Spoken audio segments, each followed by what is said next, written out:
Assalamualaikum warahmatullahi wabarakatuh. Perkenalkan, nama saya Erika Fahjati Nurhayati Nikmah. Saya akan menjelaskan tentang psikologi perkembangan dewasa tengah orang sakit-sakitan. Nah, apa sih dewasa tengah tuh? Masa dewasa tengah biasa disebut dengan masa parubaya.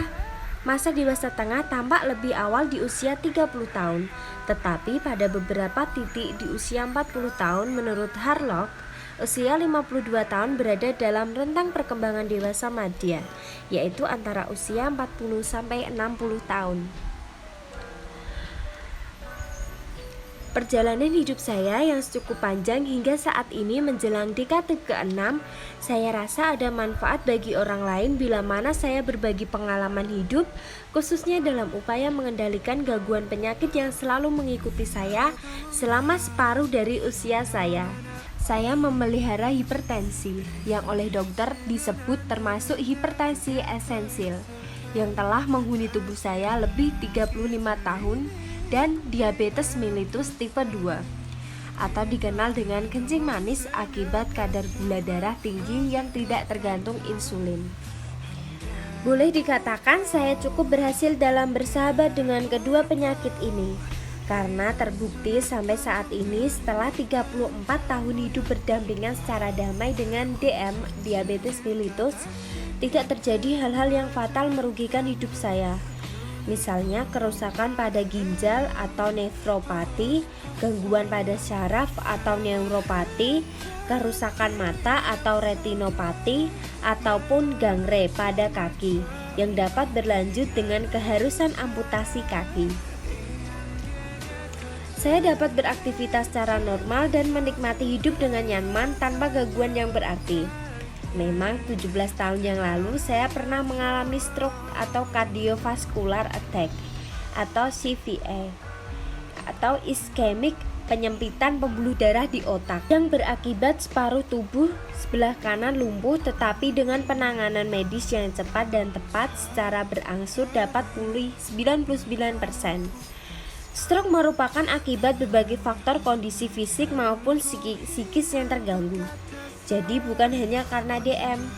Saat stroke itu kadar gula darah saya dalam kondisi normal dan hipertensi saja. Saat stroke tekanan darah 160/100 Hg. Nah, dari pengalaman saya ada beberapa tips kesehatan yang dapat saya bagikan kepada Anda. 1. Mengendalikan hipertensi atau esensial yang tidak diketahui penyebabnya dan disertai dengan kelainan fungsi jantung atau pembuluh darah. Perlu ketelatenan, pemantauan, dan pengobatan yang tepat. Pola hidup sehat yang benar-benar dilakukan sebagai sesuatu kebiasaan harian. Yang kedua adalah pengendalian diabetes mellitus. Pada dasarnya tidak terlalu sulit asalkan prinsip dasar dijadikan pegangan. Jalankan pola hidup sehat, pantau secara rutin dan berkala kadar gula darah, fungsi organ tubuh vital, hati, ginjal, lemak, dan mata. Ditambah dengan obat bila mana perlu. Pengendalian diabetes menjadi sulit bila mana sudah terjadi timbul penyakit lain atau komplikasi seperti kerusakan ginjal, retina, pembuluh darah, karena pengobatan yang sulit itu adalah menyembuhkan penyakit ikutan. Akibat diabetes dibiarkan ngendon terlalu lama di tubuh kita. Saya tidak sependapat bila ada pemberitahuan bahwa seseorang meninggal karena diabetes, karena diabetes tidak pernah menyebabkan kematian secara langsung. Yang terjadi adalah seseorang mengalami gagal ginjal karena kerusakan fungsi ginjal akibat diabetes yang bertahun-tahun dibiarkan tidak terkendali. Demikian pula bila diabetes itu mengakibatkan kegagalan fungsi jantung. Yang ketiga, kegagalan atau kesulitan mengendalikan hipertensi dan diabetes.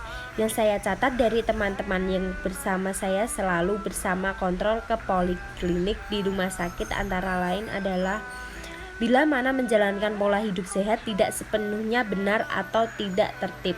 Sekalipun dia telah mengkonsumsi obat rutin dari dokter, seorang teman penderita diabetes tipe 2 tidak tergantung insulin dengan berat tubuh berlebih IMT 28. Karena itu menurut hitungan saya dia harus menurunkan berat badan 10 kilo. untuk mencapai berat normal ideal. Selalu saya anjurkan untuk turunkan berat badan. Saya anjurkan konsultasi ke bagian gizi untuk mengatur pola makan dan menambah intensitas olahraga. Rupanya anjuran ini tidak sepenuhnya berjalan. Hingga akhirnya 3 bulan lalu pengendalian diabetes tidak lagi dengan minum obat, tetapi harus dengan suntik insulin. Beruntung belum timbul penyulit kerusakan di organ tubuh lain. Dari pengalaman tersebut, kita bisa menarik kesimpulan bahwa sakit bisa berasal dari pikiran atau biasa disebut psikosomatik. Apa sih psikosomatik itu? Psikosomatik merupakan gabungan dari dua kata, yaitu pikiran atau psyche dan tubuh atau soma. Jika diartikan, gangguan psikosomatik adalah keluhan fisik yang timbul atau dipengaruhi oleh pikiran atau emosi, bukannya oleh alasan fisik yang jelas seperti luka atau infeksi. Thank you.